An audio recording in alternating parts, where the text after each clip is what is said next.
ریاست بنانے کے بعد کی ذمہ داری سب سے زیادہ ہے، جو اس وقت ہمارے تمام تر متعلقہ جو انسٹیٹیوشنز ہیں اور تمام جو سرکاری سطح پر لوگ بیٹھے ہوئے ہیں، جس طرح سے وہ پاکستان کی فلاح اور بہبود کے لیے دن رات کوشاں اور کام کر رہے ہیں، ان کو بھی سلام۔ اور اسی طریقے سے پاکستان جو ہے اپنی منزل کی طرف آگے رواں دواں ہیں۔ آپ دیکھیے کہ ان سالوں میں ہم نے کیا کچھ کھویا اور کیا کچھ پایا اور کیا کچھ ہم نے ابھی اچیو کرنا ہے، تو ہمارا اسٹرگل کا ٹائم ابھی بھی جاری ہے سنا۔ بالکل اسٹرگل کا ٹائم جاری ہے، اور دوسری بات یہ ہے کہ روہل قائد اعظم نے تو اپنا کام کر دیا، ہمیں ایک ملک ایک الگ ریاست بنا دی جہاں پہ ہم آزادی کے ساتھ سانس لے سکتے ہیں، سر اٹھا کے جی سکتے ہیں، ہم پہ کوئی غلامی کا توق نہیں رکھا ہوا، ٹھیک ہے۔ تو یہ چیزیں ہماری آنے والی نسلوں کے لیے بھی کافی یہ اس سے ایگزامپل لینے کی ضرورت ہے، کیونکہ انہوں نے یوتھ کے اوپر بھی کافی زور دیا تھا، کیونکہ بڑا کام کیا۔ اچھا سنا، ایک بار پھر مزار قائد چلتے ہیں۔ وزیر اعلیٰ سندھ مراد علی شاہ اس وقت جو ہے صحافیوں کے سوالوں کے جواب دے رہے ہیں، وہ آپ کو دکھاتے ہیں، پھر مزید اس پہ بات کرتے ہیں۔ وزیر اعلیٰ سندھ کی طرف آپ کو لے کے چلتے ہیں۔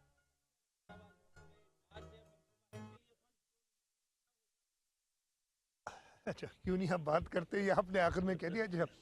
سب سے پہلے تو جب آپ نے پورا جواب بھی دے دیا، نہیں میں بات کرتا ہوں اور کرتا رہا ہوں، اور آپ کو اس دفعہ اگر آپ پی ایس ڈی پی اٹھا کے دیکھ لیں، اس سال سندھ کی اسکیمیں جو سندھ حکومت ایگزیکیوٹ کر رہا ہے، اس کے لیے تقریباً 80 ارب روپے مختص کیے ہیں وفاق نے، اور یہ اس سال ہوا ہے۔ اس سے پچھلے سالوں میں یہ رقم گھٹ کے 5-6 ارب روپے پہ آ گئی تھی، اور یہ اس کے علاوہ ہے جو وہ منصوبے ہیں جو وفاق یہاں پہ ایگزیکیوٹ کر رہا ہے۔ ریلیزز کم ہوئی ہیں، اس کا میں نے شکایت کی ہے وفاق سے، بہت سخت شکایت کی ہے، اور اس کے علاوہ جو ہمارے آئینی ادارے ہیں ان کی میٹنگز نہ ہونے کے بارے میں سخت شکایت کی ہے۔ کونسل آف کامن انٹرسٹ کا ہونا ہے اجلاس۔ آپ نے 2 منصوبوں کی بات کی، جام شورو سے سیون والا روڈ تو 2017 میں اپروو ہوا تھا۔ 2017 میں سندھ حکومت نے اس کے آدھے پیسے، ایک وفاقی روڈ کو، یہ کہیں اور نہیں ہوتا، ہمیں انفارچونیٹلی یہ کرنا پڑتا ہے، اس روڈ کو آدھا سندھ حکومت نے فائنینس کیا تھا، اور وہ پیسے ہم نے اپریل 2017 میں دے دیے تھے۔ اب تقریباً، اس لیے کہ میرا وہاں سے آپ کا بھی گزر ہوتا ہے کافی، کوئی 20 کلومیٹر کا، اس سے بھی تھوڑا کم پیچ رہ گیا ہے جو ہونا ہے 135 کلومیٹر میں سے۔ مجھے امید ہے کہ وہ جلدی ہوگا، اور میں نے اس پہ جو بھی وزرائے اعظم ہیں، نہ صرف ان کو لکھا ہے بلکہ ان کو، جیسے آپ کچھ کہتے نہیں، آپ نے کہا تھا، بڑی پبلک فورمز پہ بھی کہا ہے، اور یہاں پہ ایک بار پھر کہہ رہا ہوں۔ اس کے علاوہ حیدرآباد سے سکھر والے روڈ پہ جب یہ پبلک پرائیویٹ پارٹنرشپ میں، دیکھیں یہ بھی ایک بڑی لمبی کہانی ہے، پوری پاکستان کے روڈ فیڈرل فنڈنگ سے بن گئے، سی پیک کی فنڈنگ آ گئی ان پہ، نہ بنا تو کراچی حیدرآباد والا ایف ڈبلیو او سے بنوا لیا ہے پبلک پرائیویٹ پارٹنرشپ میں، اور حیدرآباد سے سکھر جو ہے انہوں نے کہا کہ جی پبلک پرائیویٹ پارٹنرشپ، اور یہ عمران خان نے شروع کیا تھا، اور پھر شہباز شریف صاحب کی حکومت نے آ کے اس کو آگے بڑھایا۔ میں ایک کریڈٹ شہباز شریف صاحب کو دوں گا کہ جب یہ منصوبہ آیا تھا تو انہوں نے خود ایز پرائم منسٹر کہا تھا کہ یہ نہیں ہو سکے گا آپ سے پبلک پرائیویٹ پارٹنرشپ، اور میں ان کے ساتھ تھا، میں نے یہ ریز کیا تھا۔ اس وقت کے وفاقی وزیر اور باقی لوگوں نے کہا نہیں جی ہمارے پاس بڑی اچھی ٹرانزیکشن آ گئی ہے اور ہم اس کو بنائیں گے۔ انفارچونیٹلی ہوا یہی، سال ایک انہوں نے اس پہ کوشش کرتے رہے اور ان سے فائنینشیل کلوز نہیں ہوا۔ ابھی بھی ہماری ڈیمانڈ وفاقی حکومت سے یہی ہے کہ اس کو وفاقی فنڈ سے بنایا جائے، اگر چائنیز ہیلپ لینی ہے تو اس روڈ کے لیے لیجیے، اور یہ صرف یہ بات نہیں کہ یہ سندھ کے لوگوں کا فائدہ ہے، اس لیے میں کہہ رہا ہوں یہ پورے پاکستان کی کاروبار کے لیے ضروری ہے۔ میں بھی کچھ دنوں پہلے لاہور گیا تھا، وہاں لاہور کے انڈسٹریلسٹ نے مجھے کہا کہ جی یہ کیوں نہیں بنتا؟ میں نے کہا آپ ادھر بیٹھے ہیں لاہور میں، آپ وفاقی حکومت سے کہیں یہ وفاقی روڈ ہے، ہم نے کچھ تو وفاقی روڈ نہیں ہے، آپ نے کراچی ٹھٹا ڈیول کیریج میں دیکھا ہے، وفاقی روڈ تھا، سندھ حکومت نے بنایا اسے، لیکن ہمارے بھی وسائل محدود ہیں، ہم انٹرنیشنلی بورو نہیں کر سکتے اتنا بڑا اماؤنٹ، اس لیے میں آپ کے توسط سے اس قائد اعظم کی مزار کے سائے تلے ایک بار پھر کہتا ہوں کہوں گا کہ جب اگلی بار وزیر اعظم سے فنڈ مانگے تو کراچی کے لیے بھی تھوڑا مانگے تاکہ کراچی کے روڈ راستے بھی بن جائیں۔ اچھا یہ عادت سے مجبور، میری عادت سے مجبور، اب میں آپ کو گناتا ہوں، میں آپ کو گناتا ہوں، نہیں جو وزیر اعظم سے میں نے مانگے اور ملے، K4